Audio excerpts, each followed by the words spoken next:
Oh, damn it, Bruce. Get your bright red backside in here, pal. Vince, just so you know, before we do anything or whatever, you just know I love you. Oh, damn it, Bruce. Don't go there with me today, pal, okay? I'm calling you in here for one reason, and one reason only, damn it, pal.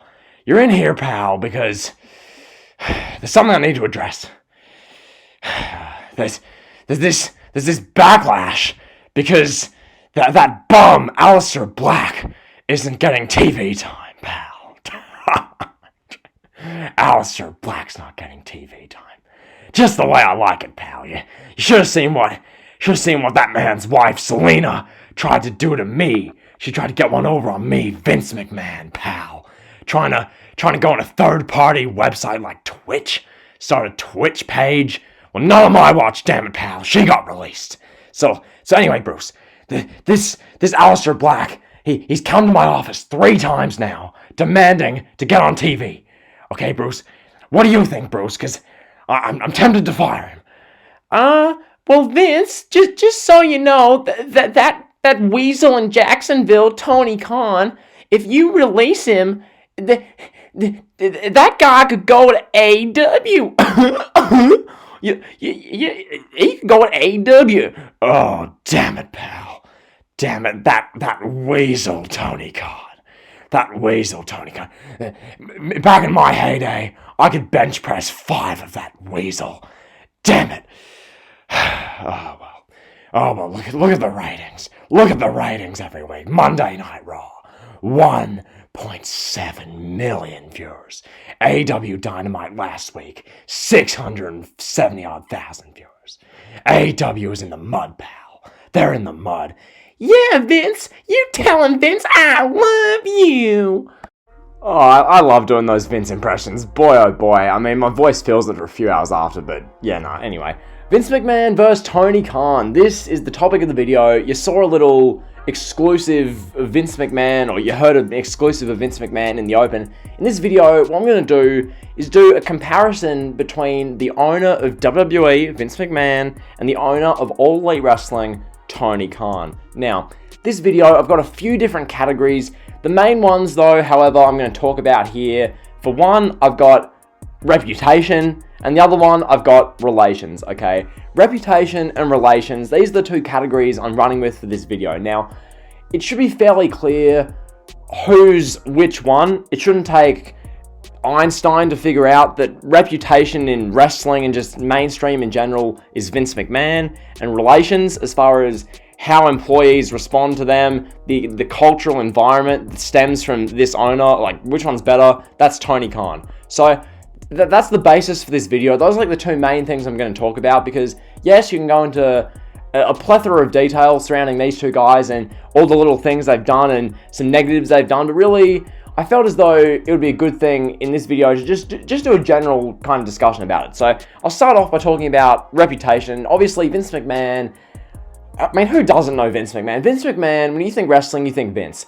Okay, some could make the case that Vince is the GOAT of wrestling. I mean, you really could, but that's for a whole separate video. I think Vince McMahon, realistically, so much has been said about the guy. You could be here for well over an hour talking about Vince McMahon, which I'm sure on the Elite Heat podcast, quick plug, I'm sure Bonafide Heat and I will probably do a Vince McMahon show eventually, but nonetheless, Vince McMahon, this guy, when he inherited the company from his father, Vince McMahon Sr., back at, late 70s, when he inherited the company, ever since then, it's been a 40-odd year run where Vince McMahon has been the monopoly of pro wrestling. Vince McMahon has ran pro wrestling basically on his own, because outside of Ted Turner and Eric Bischoff in the mid to late 90s, disrupting that for a little bit, outside of that, Vince has ran unopposed, which, especially in the past 20 years, has been overwhelmingly detrimental for the pro wrestling industry.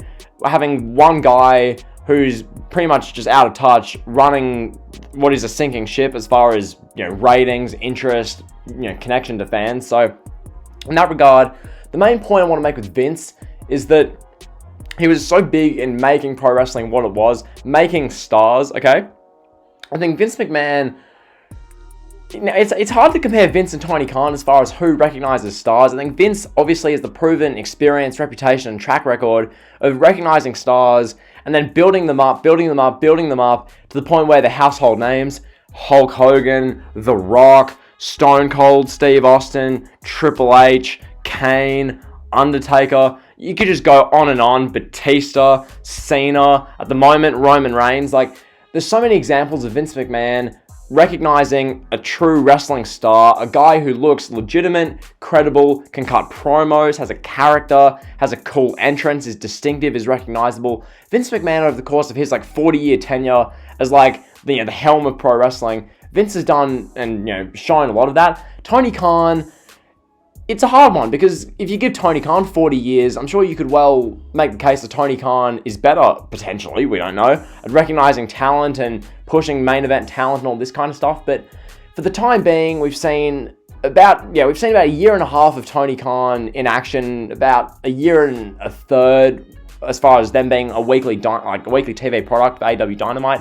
We've seen a very small sample size of Tony Khan. What we've seen from Tony Khan as far as pushing stars, the identification of talent is there, but the thing with AEW, it's very much about giving everyone a chance and giving everyone a go. So it's kind of hard to distinctively push, AEW exclusive stars, because you look at who's been the big stars in AEW so far: Jericho, Cody, and Moxley.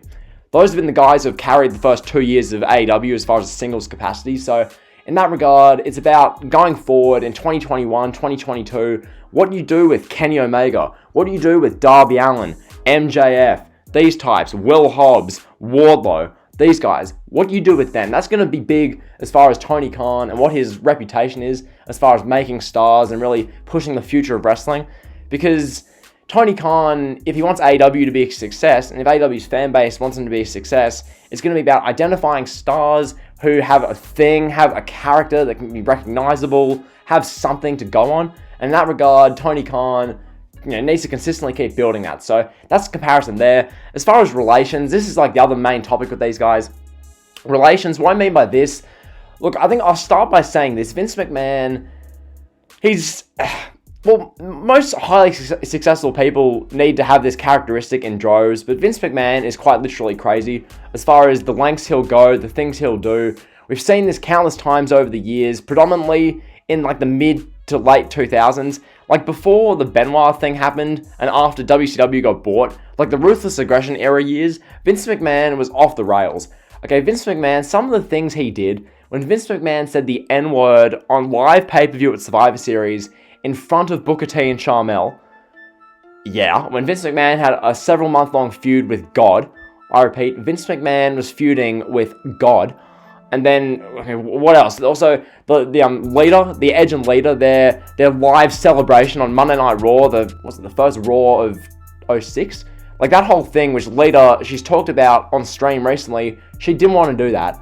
She was just I don't want to do that on live TV. I'm not comfortable, I don't want to do that. But Vince was like, oh, damn it, Lita. Damn it, if you don't do it, I'm going to fire you, pal. That kind of stuff especially, it's just Vince, okay? That's Vince. Not to mention the fact that, especially in the past 10 years, WWE superstars, this has been reported a plethora of times, have felt like they're walking around on eggshells backstage. People are too scared to say anything at risk of pissing anyone off and getting their push taken away. But at the same time, it's a hypocritical element because Vince McMahon has always pushed, as Chris Jericho said, standing up for yourself, standing up to the boss. But then again, if you stand up to the boss, you're probably going to get punished. So it's a bit of a weird walking on eggshells environment. Tony Khan, everything we've heard, everything that's been said, just the style of leader he is for his promotion, very much pro wrestler. That's a dumb take. Very much pro the wrestler, there we go. Very much pro the talents themselves, letting them have their time off, having a happy, healthy family life, not running them ragged, not making them, driving them into the ground with 300 appearances a year, and they only see their families for a couple of weeks per year. Tony Khan's much better in that capacity as far as relations. So really, those are the comparisons. Experience, reputation, proven track record of making stars and furthering the business, Vince. But at the same time, last 10 to 15 years of running the business into the toilet, that also goes to Vince. And relations just in general, Tony Khan. So in that regard, In the end, I'm going to say Vince McMahon is the better owner. However, Tony Khan in the next 5 years can well and truly prove that he's better than Vince, especially with Vince at, 75 years of age now, getting genuinely senile. So Tony Khan can well and truly prove he's better. So that's been the video. Like, comment, so I was going to drill.